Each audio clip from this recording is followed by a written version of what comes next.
Tanzania and Sweden are two very different countries in many ways. Not only the people and the cultures are completely different from one another, but also how the countries look at environmental issues. In this short video, I am going to discuss how the countries differ in terms of environmental issues and perhaps what they can learn from each other. I'm going to concentrate on especially bottles in all forms, glass bottles or PET bottles.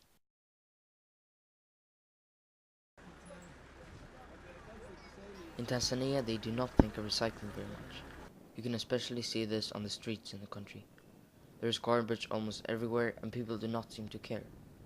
But there are people in Tanzania who do care about the environment, and they try to raise awareness of the problems. I visited two sites that take care of bottles in different ways.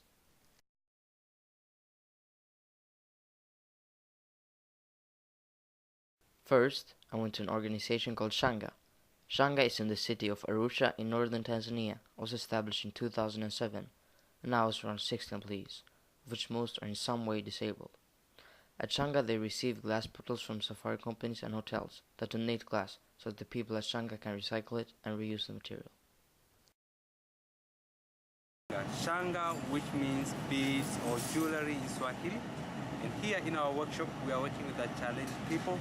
Most of them are mute, deaf, and others are physically challenged. We had this idea of recycling a glass in 2008, 2009. So when we had, because we were just only designing a necklaces, jewelries, so we said it's better also if we can make our own beads.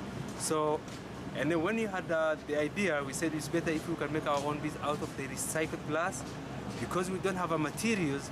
So we started sending emails to different hotels, safari companies, if they can donate to us, because we need a material in order us to create a job for disabled people. And we do care for the environment, because here in Arusha, no one is recycling a glass. I can say for now, Shanga is the only place.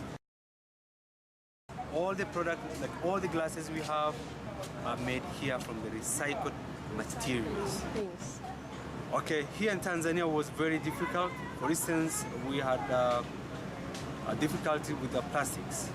No one was recycling the plastics. And most of the factories, they keep on producing the plastic bags. So, and that's it's destroying the environment. But luckily now, some of the factories, they just started recycling, making like pipes out of the plastic bags, or making like a bucket out of it. But no one has focused on glass. Okay. No one at all. So it's just only Shanga came with this idea. Maybe later there could be some more, but for the moment, Shanga is the only place. At Shanga they use the glass they receive from the companies to blow glass and make into different products and then sell it. For example, they make bottles, glass, vases and lamps out of the used glass. Even if this is not similar to how we recycle in Sweden, it is a good way of reusing the glass.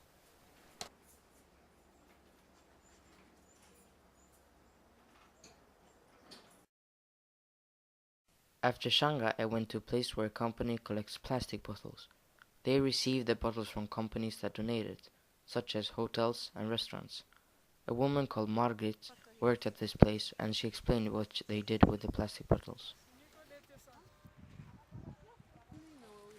She told me that they would crush the bottles using a crushing machine, making them into plastic squares, making it easier to transport. The square boxes were then sent to Nairobi, where it is used in products. These products include shoes, clothing, but also it is used to create new plastic bottles.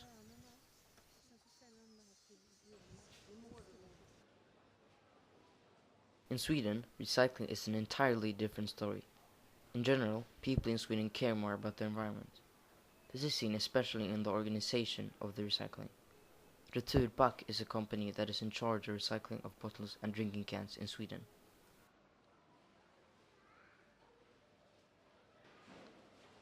In most grocery stores in Sweden, there are pantautomater. These are machines where you put all your bottles and cans when they are no longer in use to you. You then receive a few crowns for each bottle. Because there is money involved, people recycle bottles a lot more nowadays. The bottles in the machines are then sent to places where the recycling can continue. In Sweden, Returpack recycles around 14,000 tons of aluminium and 19,000 tons of PETs from plastic bottles every year. Last year, almost 1.6 billion bottles or drinking cans were recycled, thanks to ponds. 90% of all the bottles or drinking cans bought in the store were recycled. As you can see, recycling in Sweden has come a lot further compared to Tanzania. A lot more money is put into recycling in Sweden, something that Tanzania could learn from. Also, I think that Tanzania could start with pant on their bottles. This would encourage Tanzanians to recycle more, especially because Tanzanians are poor, as they would need the money from pants. At the same time, I think that Sweden could learn some things from Tanzania as well. For example, in Tanzania, people reuse things a lot more than Swedes. Instead of just throwing it away, they reuse it several times. I think that both countries would benefit from these things.